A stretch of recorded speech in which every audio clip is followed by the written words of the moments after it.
Greetings, fellow travelers. It says that I'm live, and so I'm going to believe that I am indeed live today. Hi, everybody. It's Technique Tuesday. So, as always, it's dialect coach Chris Lang here to talk about accents, accent acting, accent auditions, accents, and everything related to your career that we could possibly bring up. Hope everyone's doing well today. As always on Technique Tuesday, I am interested in knowing who is here with me because my job here is to help you.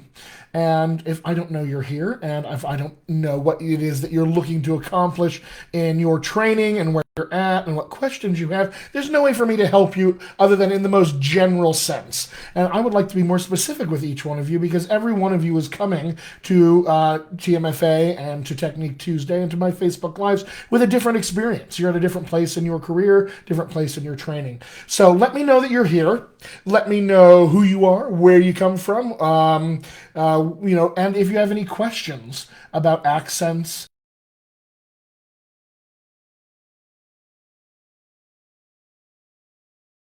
And I want to know that you're here. I want to know that if you have any questions, I'm here to help. So please do ask those questions. But first, say hello. I'd like these to be conversations. So please say hello. Let me know that you're here and where you're watching from in the world. I know TMFA is an international conglomerate, if you will, and my work in accents, is done internationally as well. I deal with all of the accents on the face of the planet and every language that is spoken on the face of the planet. So, no matter where you are coming from or where you are today, and where you're starting your learning process and what part of your career you are in, accent work is going to be for you. So please do say hello and let me know that you're here. I can see the people that are watching, and I want to make sure that you guys have your needs attended to today in terms of training. This is a wonderful opportunity here on Technique Tuesday. I think a lot of people, you have an opportunity here. You have an opportunity to get essentially free training from accent coaches. Now, I am going to have my attention a little split. The live thing, Facebook Live keeps updating itself and then breaking. And so I can't see the comments on this screen. So I have another screen open that I'm going to try to see your comments and see who's here. So Gregory Key.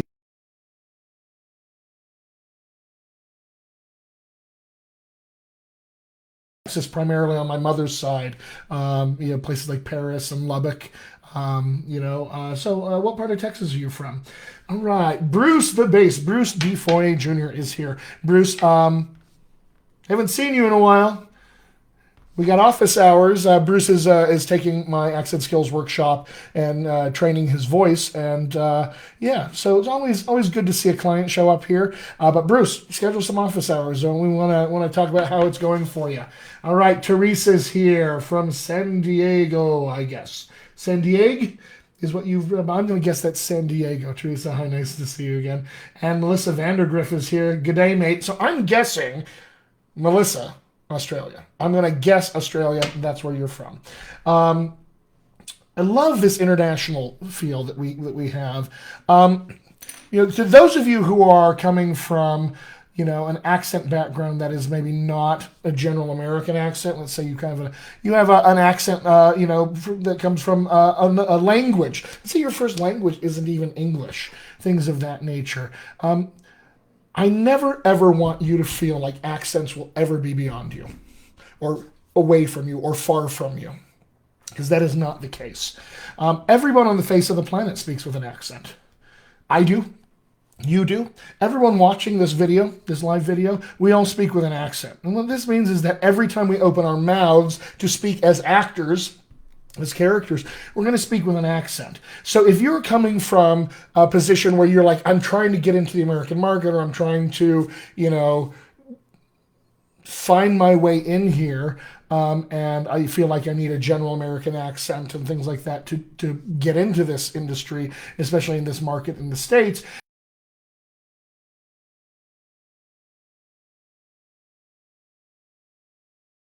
Know this, all right? Everyone's going to have that. You are not alone in this. Americans have to have that. All right? Americans are going to have to know how to generalize their accents.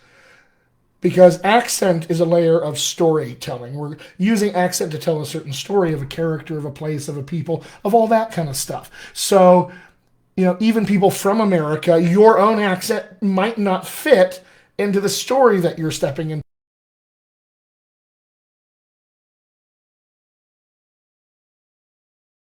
Your accent, maybe even assume a different accent. It's an accent that's different from your own accent, right? Another American accent. Right. I work with a lot of actors here in the States who are, from the South or the Northeast, sometimes the Upper Midwest, places in America where we have really distinctive, awesome regional accents. And those actors are always keenly aware of how their accents differ from other people's accents. But people who have more general accents in America, often don't see that. And I just want you to know this is for you too. You also need to be aware of this. So just know, guys, this is for everyone. We are all going to have to deal with accents. Every single role you ever play is going to be an accent role. Everyone. If you're going to open your mouth and speak, you're going to need an accent, right? Now that accent, again, might be like yours a little bit or a lot. It might be unlike yours a little bit or a lot. All of those things, places in between. But you need to be flexible and prepared training-wise for those things to happen. All right, let's see here. Who else is on my comments feed? Let's see here. Again, the Facebook Live has broken the thing where I can easily see your comments, so I apologize for missing them. All right. So I'm going to miss comments, my friends. I'm just going to do it. So I'm going to try to hit them up as I see them. All right. So Gregory, I guess my video broke up for you, but I was wondering what part of Texas you're from. And my family is from West Texas on my mom's side, Lubbock and Paris and places like that. So I was just wondering where you were from in Texas. Let me know. All right. Robin Collins has a question. As always, Robin's going to start us off on the hot seat. She says, what intonation is an umlaut and how the freak do I use it? Okay. So an umlaut is essentially a marker that we add to letters in an alphabet that we use, a Latin alphabet in this case, that is going to change the pronunciation of that particular sound in that language. I speak a little German, and so this is where we typically see umlauts. And not the only language. Umlauts are found throughout many other languages as well. But this is, for instance, we have something that you recognize as the letter U. And if we put umlauts on them, there's two little dots, right? So it looks like a smiley face now. All right, so we move from oo to ü. We actually change that vowel quite a bit. On our vowel chart, I'm going to have to dig on my desk here. I didn't anticipate needing my vowel chart, but I should always anticipate that. All right. On the vowel chart, let's say I'm doing that first oo sound, somewhere back here probably, oo. And I'm going to now change physically what I'm doing in pronunciation. And it's likely that I'm going to move over here somewhere. Ü, ü. From oo to ü. So physically, I'm actually doing something very, very different in terms of my tongue position and which piece of the tongue I'm using. So I'm arching the tongue in both cases. I have close articulators. Lips are rounded in both cases, but it's the piece of the tongue. The first one, this ooh here, I am using the back of my dorsum and arching it. The second one, ü, that guy right there, I'm using the front of my dorsum and arching that. So physically there is something very different going on because they are two distinctive sounds. But Robin, to answer your question, umlauts are a thing that exist in other languages to delineate differences in vowel sounds. All right, there are three of them in German. You have an umlauted U, an umlauted O, and an umlauted A, and each one of those vowels is pronounced slightly differently because of those things. And there are often grammatical reasons when this happens. The umlauted A, for instance, in German appears, when sometimes you pluralize something or not. So, it's consistent in that it's inconsistent, just like everything in language. So, Robin, that is what umlauts are. All right, Sarah Malfara is here. Hi, Sarah. Nice to see you again. Sabine Montoya says, German. That's right. Auf Deutsch. All right, Gregory's from Houston. Grew up in South Park. Wonderful. But definitely grew up with a proper accent because my mom didn't play talking crazy. So I'm interested in what you mean by proper accent and talking crazy. It's a little bit of a joke, isn't it, when we talk about these kinds of things? You know, I hear a lot of people from the South especially tell me that they grew up speaking properly and that their parents didn't want them speaking with too much of a Southern accent, so they had to speak properly. This is really interesting phenomenon linguistically, and it says a lot about our culture, that the way we value certain accents in America over others and what we think speaking with stronger regional accents means. These are all biases we have, my friends, linguistic biases. You know, as an American, I'm predisposed to hear British accents and think that the person is fancy and rich and well-educated and maybe a Disney movie villain. You know, something like that. That's just because culturally that's what's been embedded in my American brain. But we all have versions of this. So I'm curious, Gregory, what that means, the sort of proper accent and all of that. We use these words, don't we? We totally use these words, proper, improper, good, bad, lazy, to describe accents all the time. But it's important to know this. Accents are neither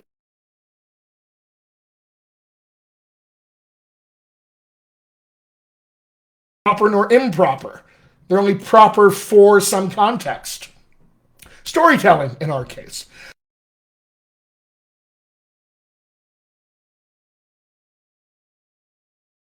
Describe that. Typically, lazy accents are ones that don't feature a lot of movement. But that's not lazy, that's freaking efficient.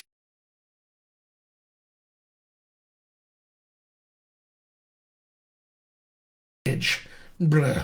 This baggage, it's not good baggage for us to have. So we don't want that baggage if possible. All right. James Williams says, hi from Atlanta. Hi, James. Good to see you again. Nicolai Loretta from Romania. Romania. What part of Romania are you from? And I apologize, by the way, if I butcher your name as I try to pronounce it. Spelling, as always, is not a guide for pronunciation. So, Nicolai Loretta, welcome. And Anna Knigge, I think is how we say that, from a Swede living in...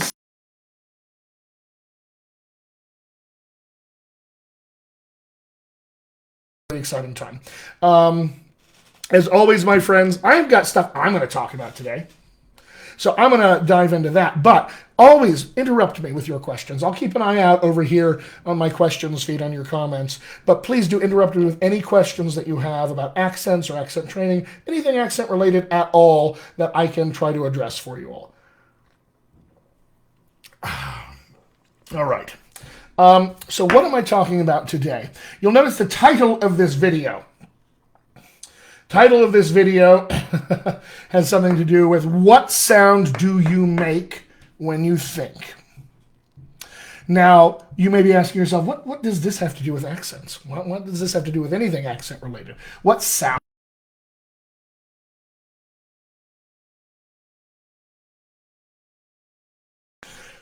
Your vocal tract, these body parts that are responsible for shaping and creating the sounds of speech in every language and in every accent of every language, these body parts carry with them a certain alignment, if you will. They're put together in a habitual way that you use them on a day-to-day basis to speak in your accents or your languages. All right, so these body parts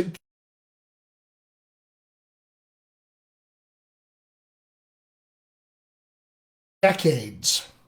So we use these body parts in ways that we're no longer really aware that we're using them because their movement and their use is so habitual.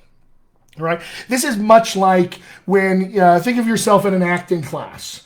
When somebody says this, when somebody says, why does this character behave this way? Or why would this person do X, Y, and Z? And you, the actor, have a habitual way of thinking about relationships, thinking about emotions, thinking about psychology. And so you have to learn how to break out of what you do in your life, psychologically, emotionally, behaviorally, and into the expansive nature of what a character might do who is not you. All right, so we have to break out of that, let's say, in a more traditional acting class. Now, as I've talked about before, accent training and acting training are actually the same thing. What we're dealing with here, though, is specific speech behavior. All right, communicative behavior that is more than, in a lot of ways, just psychological, just emotional. It's all of those things put together. So this is behavioral in the way that all of your other acting behavior is that you have to deal with. Tactical changes in scene.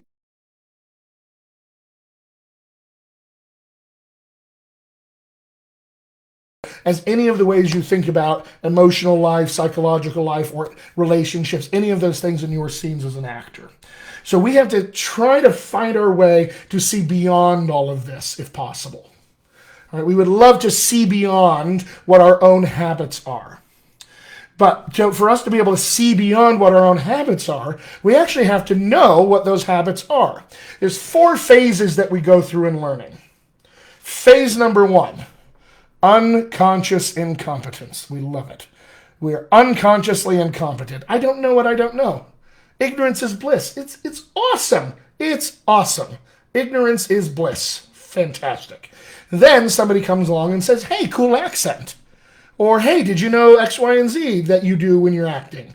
And you suddenly get plopped into conscious incompetence, where you know there's a thing going on, but you don't know if you have a tool to be able to alter it, if you would. It's not that this thing is bad.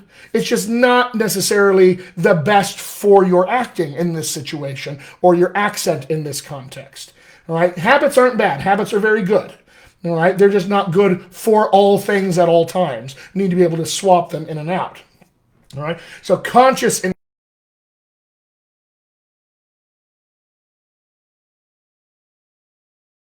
you've noticed that habit, let's alter it and do this instead. And you say, oh,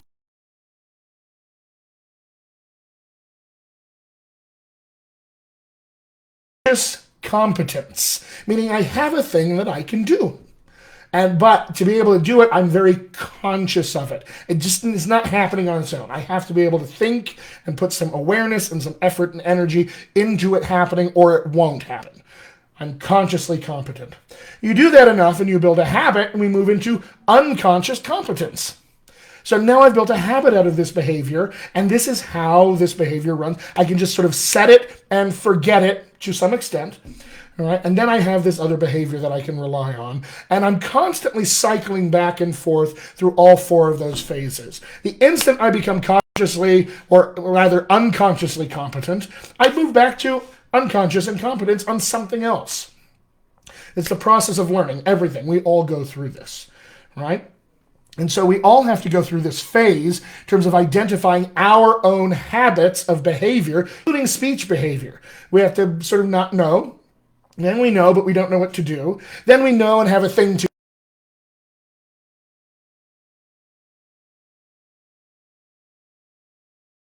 Now, why am I talking about this speech behavior in particular? The what sound you make when you think. All of these body parts that are governed by habit tend to return to a default position, a default alignment, a default posture, if you will. All right, all of these body parts will do that in the same way your body would revert to a default posture if you just plop down on a sofa. It's whatever habit you have of sitting. You have whatever habit you have of speaking language right here, built into these over decades of habitual use. So we have that. Now, we have to be able to identify this, because until and unless we identify it, we cannot alter it, because we don't know where we're starting from. We're just sort of blindly in the dark, throwing darts at a dartboard, hoping there's a dartboard on that other wall, and hoping that my darts can kind of hit it. So, unless we know what it is that we're trying to alter, there's nothing to alter. Does that make sense? We have to know the thing that we're looking to alter. So, we have to be able to identify what is the default positioning here. What's that default alignment, that default posture? If you work with me, I'm going to describe this, you've heard these words before, as vocal tract posture. All right, vocal tract posture. It's a pretty big deal. All right, every accent, your preferred accent included, has this, all right? These, here it is. I found it, you guys. Vocal tract posture. Found my flashcard. All right, here's that, vocal tract posture. The vocal tract posture that you possess, all right, this behavior that you possess by habit is a big part of your accent identity. All right? It feels like you. When we change vocal tract posture, it's going to change what it feels like to be you. You're going to kind of feel like maybe a different kind of person, which is cool. We like that in our acting. Like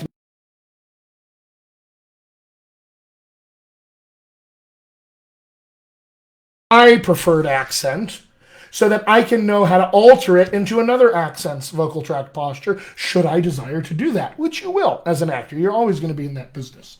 So we have to figure out what that is, and the way we do that is by sort of tricking ourselves into an experience that shows us what that posture and that default position might be. All right, we want to sort of trick ourselves into doing that. Let me check over at my questions and see what else is going on, if anything. All right. As always, my friends, interrupt me with questions at all times. I'm definitely taking a look over here. So how do we trick ourselves into understanding what our vocal tract posture might be? Turns out that our vocal tracts return to this default posture when in between knowing what's coming next.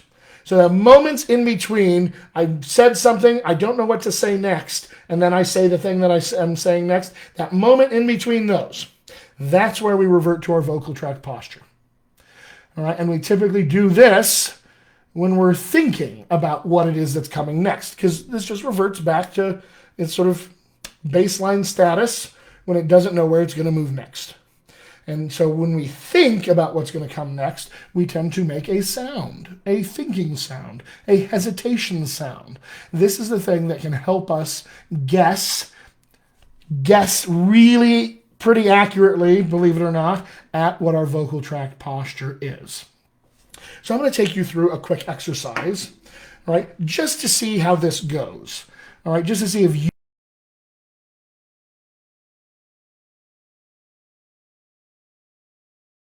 sound. All right, so we're going to start with something fairly easy, and I just want you to sit here. Go ahead and find a kind of way to sit easily where it just feels kind of good. You're not struggling. You're not uncomfortable. You don't have to shift around. You can just sit here, kind of. I'm perched on the front of my chair here on my sits bones. I'm going to let my jaw release. I'm just going to release any extra tension I'm carrying that I don't need for this. Go ahead and do that with me. Take a big breath and release some extra whatever that you don't need to carry. And because that was awesome, let's do it again. Very good. Okay. So now that we've sort of found a released, easy position to sit, go ahead and let your lips touch. So you can breathe through your nose now. Very nice.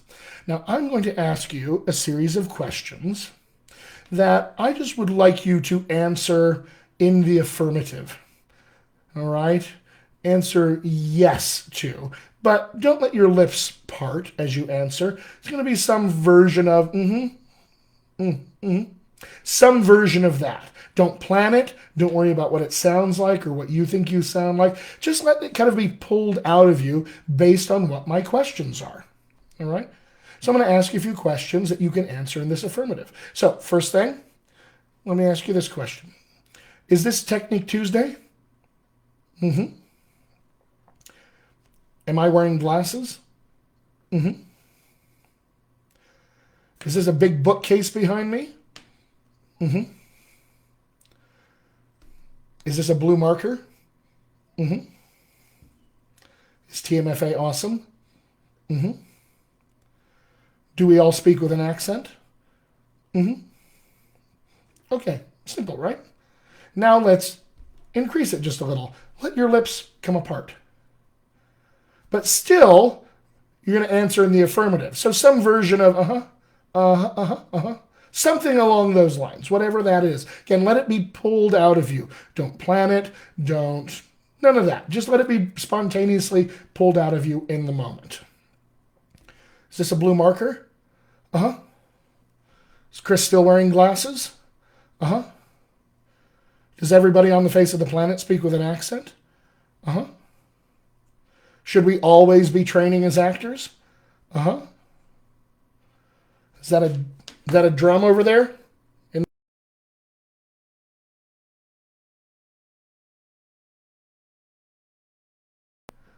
Uh-huh. Okay. Easy, right? So there's something about sound just being pulled out of you, that lets us kind of just let go of planning this thing. But now, I'm going to change it from answering in the affirmative to answering in the negative. So some version of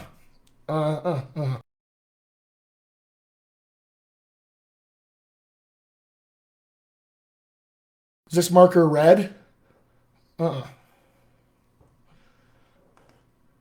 Is this a potato? Is today Saturday? Is the month July?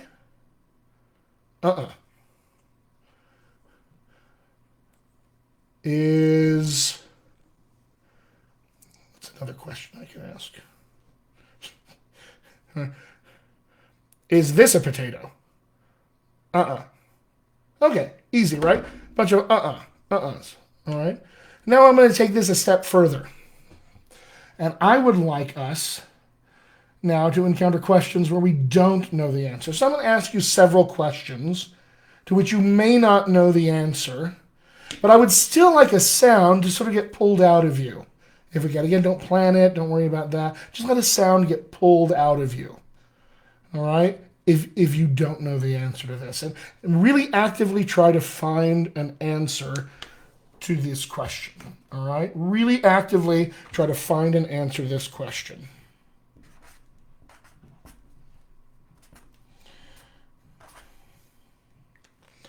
First question is this. What's 531 times 12? Do it in your head.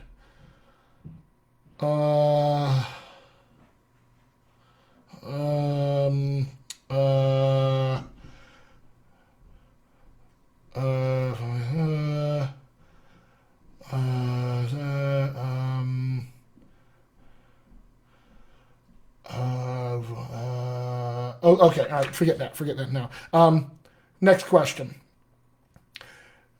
List the last 5 movies that you have seen. All right, whether at home, in theater, doesn't matter. The last 5 movies, feature-length films that you've seen in reverse alphabetical order.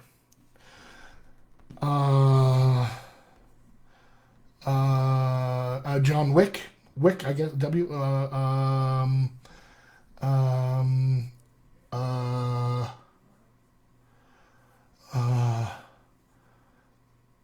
what else? All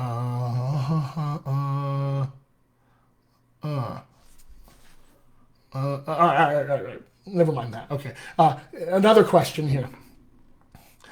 In your kitchen right now, what's the total number pieces of cutlery? Knives, forks, spoons, spatulas, tongs, whisks, cutlery and utensils that you have in your kitchen. Be as specific as possible.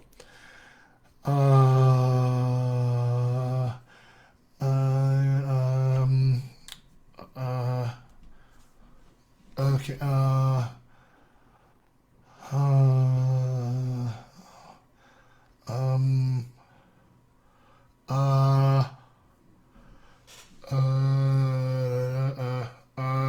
Okay, I think for me it's like 93. That seems like a lot. 93? Anyway, let that go. Here's another question. What sound were you making when you were thinking? Can you recreate it right now? For me, it's just, that sound. What sound are you making? Put it in the comments. I want to see what sound is in the, were you making? What's your thinking sound? For me, kind of this. Now, I have to then say to myself, what was I doing physically to create that sound? So if I have my vocal tract here, what pieces of this was I using? What was I doing here? How was I creating that sound? Well, first I can look at the outsides. My lips really pretty released. No real engagement of the orbicularis oris, the risorius, buccinators, levators. Very released musculature. I can see my jaw is pretty relaxed, released downwards.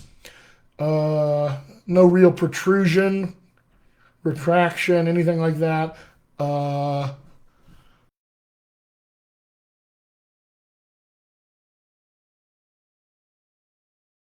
Part of my vocal tract posture includes released lips, maybe even a little spread.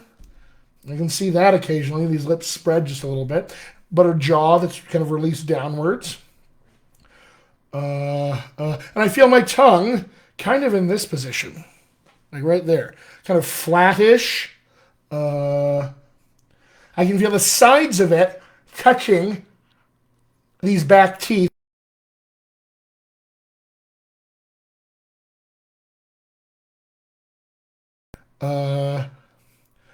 And I can feel my soft palate, my uvula, this stuff back here. I can feel this kind of up a little higher. Though not super high, it's just raised a tiny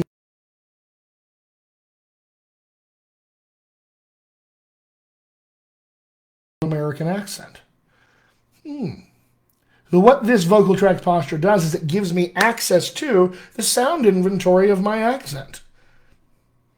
This is what makes an accent sound like itself. All right, let's say that I was going to do French. I'm going to do a French accent, and I wanted to figure out what I'm doing here. Well, I'd take these lip corners, and I would do something different. Bring them together. I would purse my lips a little bit. My tongue would narrow and hump up and arch in the back. And I get something like this. So if I'm thinking in French, I think like this. Right? So I'm looking in the comments here. We have some variations of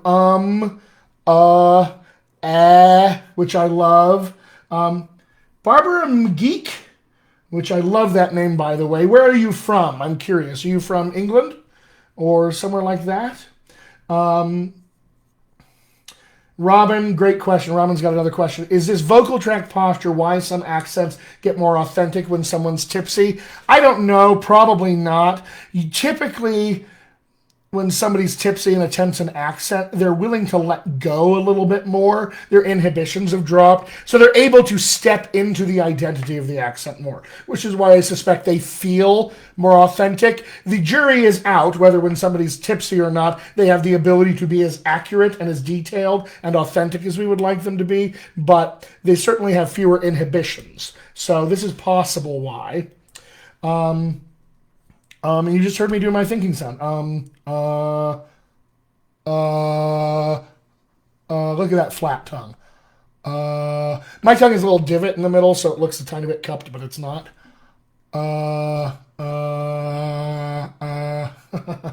So what is your...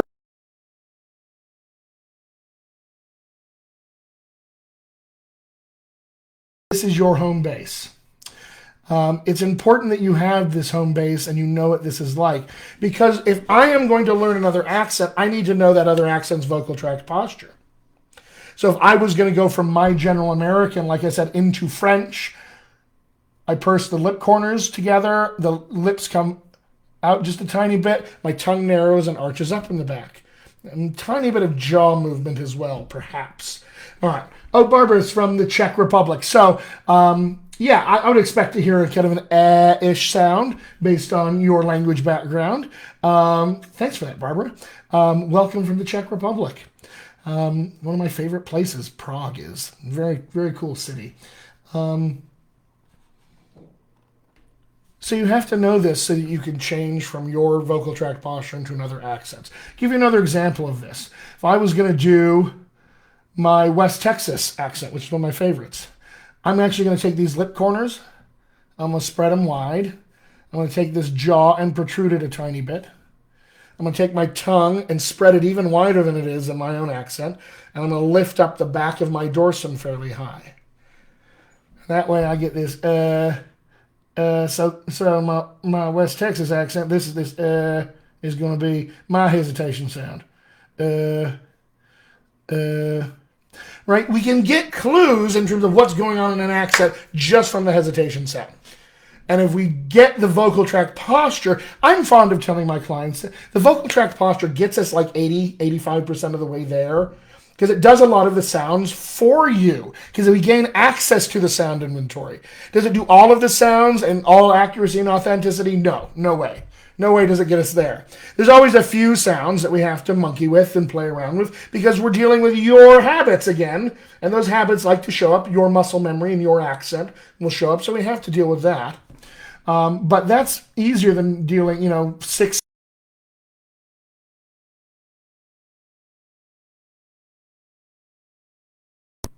all 28 vowel sounds and a bunch of consonants. Like that seems like you could only manage the sounds of the accent. You couldn't be an actor at the same time. This process allows you to do both, where you can have a physical awareness of the accent and now be an actor at the same time. So this makes the accent a physical acting choice. No different than if the character had a limp or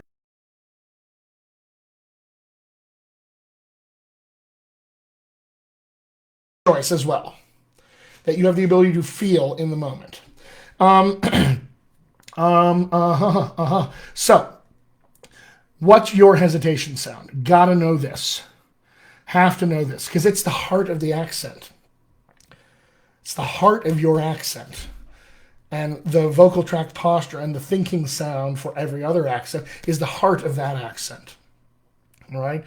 We're always sort of orbiting around the sun of this vocal tract posture. We leave a little bit and then we come back. We leave a little bit and come back. But that's what this is. So, yes, Sarah Mulfara, a physical acting choice. Absolutely.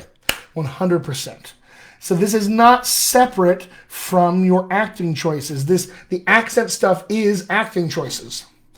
We have to choose to behave in these ways, choose to pronounce things in these ways fully, for reasons that are embedded in the character's identity as a human being, just like any of their other behavior is in the scene or anything like that. All right, my friends, that's all I have today. I'm going to be back next week. I'm going to be off, so I may have a special guest taking my slot next Tuesday, but or not. We'll see. But I will be back at the end of the month, certainly. If there's any topics you would like me to cover, please let me know what those are in a TMFA question post, and hashtag accents as well. And if you could also tag me in the post, and I will cover anything accent related. Otherwise, I'm going to do what I want, and you're going to learn. So that's it for today. It's about 40 minutes, a little shorter than usual. But if you guys have any questions while you're watching this live or not, please put them in the comments. I will circle back and be sure.